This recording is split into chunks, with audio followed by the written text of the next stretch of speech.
Hey, what's up everyone? I'm sure you're wondering why you're looking at a generator with the cover off and some tools on the bottom. Well, I'm going to go over on how to adjust your generator. This is not going to be for an inverter. So you have an inverter, you probably don't have to worry about this. Inverters are pretty much done by themselves at the factory. But, over time, this style can definitely require a little additional, let's just call it tuning. So I had a previous video on repairing this generator, and when I was, maybe I'll throw a clip up real quick. When I was going through it, I got it running. It was running a little low. It was running about 59, 58.8 hertz with no load at all.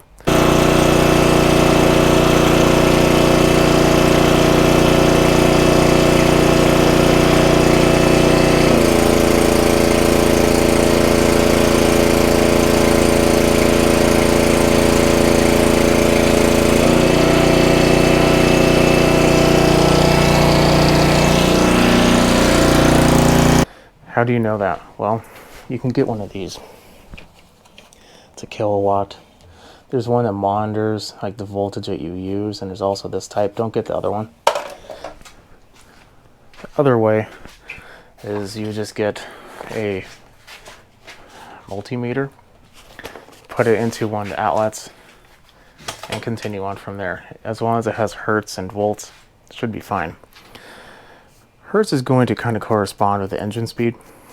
You want it to be at least where I live. If you live, I believe, in like Australia, it's a little bit different. But where I live, normal electricity is about 60 hertz. With no load, we're going to want to bump that up a little bit, because when you put a load, it's going to sag. I personally put about at 61.5 hertz.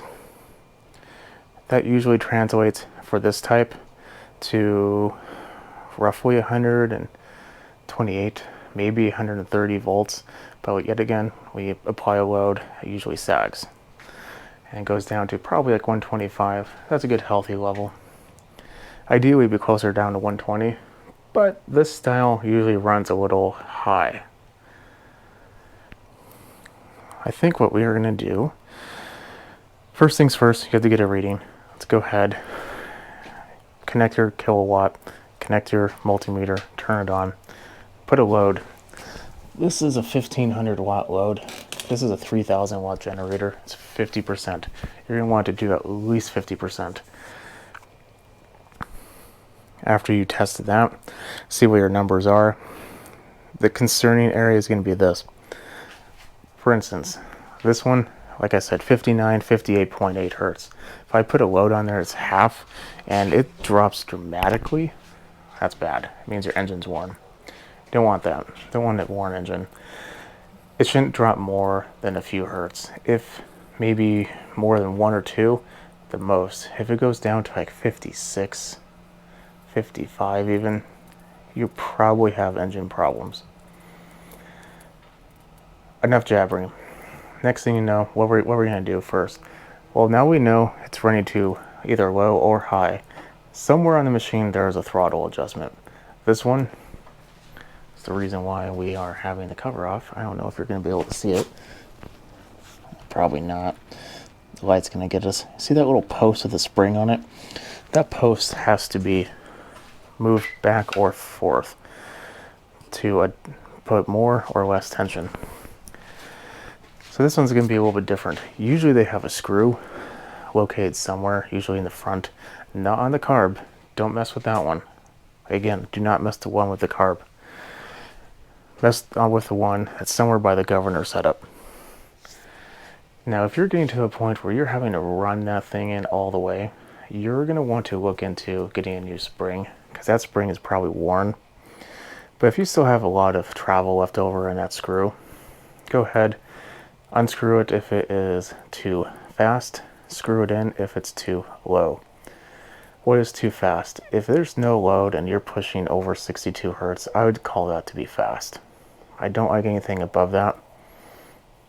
You could probably run it close to that. 61.5 is kind of sweet spot for me. And then 62, you're like I said, you're pushing it. Anything over that, though, I would definitely lower it. So, like I said, this one's about 59.0, 58.8. I'm going to bend that tab back, and we will go ahead and see what we have accomplished. But before we do that, I actually do just want to show you. I'm not going to insert a clip. When you do this, nothing should be on. It could be connected, but it shouldn't be on. That's bad. Never start a generator with a load.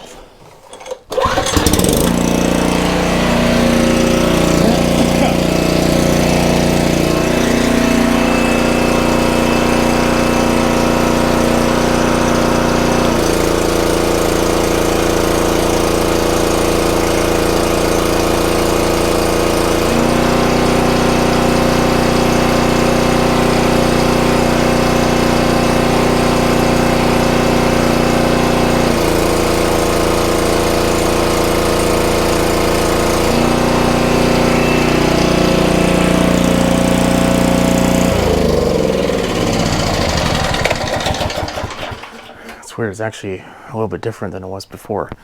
That's very peculiar. We might have engine work. I'll have to be beyond the scope of this. I'm going to bend it back and see if we do have work.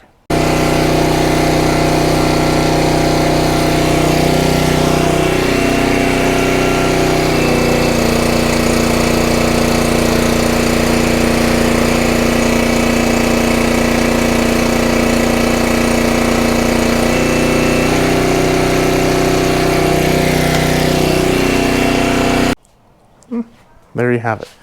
What you saw is pretty much the top end of what I would like to leave it at, but it's where it could be running very effectively. It dropped a little bit more than I was hoping. It did drop about 3 hertz, but I'm going to look into a little bit more of a engine tuning up. It might need one. I'm pretty sure it does actually need one, but it really didn't drop that much more. I mean, if it's going to go down to like 56, granted it was only 50% load, we're going to be on the scope. What we did was we put the correct power output. We want to make sure we don't have anything too high, too low. It's a quick little easy thing. That's why I wanted to make this. It's not something that you need to be afraid of, and it's peace of mind to know that if you are having anything wrong, that you corrected it. Imagine having your power go out. You connect this, next thing you know, because it's running too low or too high, it's causing problems with whatever you're connected to it, especially too high. Too high could be real bad, especially if you do something like sensitive electronics, computers, cell phones, which you should never really connect to this. It's a very dirty power. But if you do need to, rest assured that you've done everything you can to prevent any type of damage. I decided to take the air filter cover off. It's nothing wrong with it, but I'll change it anyway. But anyway, when doing this, you should have made sure that you're tuned up your engine beforehand, because you want to make sure it's good to go. So after you have a fully tuned up motor and you do this test and potential adjustment, go ahead and have peace of mind that you can run at least a few things off of it. This type of generator, in my opinion, is good for like heaters, refrigerators, something that's not going to be damaged by a dirty output, because it really isn't that great of an output. Let's just say I wouldn't long-term emergency use anything besides that. But moving forward, if you keep on following these little rules, you'll be able to have a good running generator in time of need, emergency, work, who knows. It's a quick little video, but if you follow these steps, you'll be able to take care of this little minor problem. Have a good evening. Follow me in Small Engine 101 on Instagram, and I'll catch you on the next one. And don't forget to subscribe.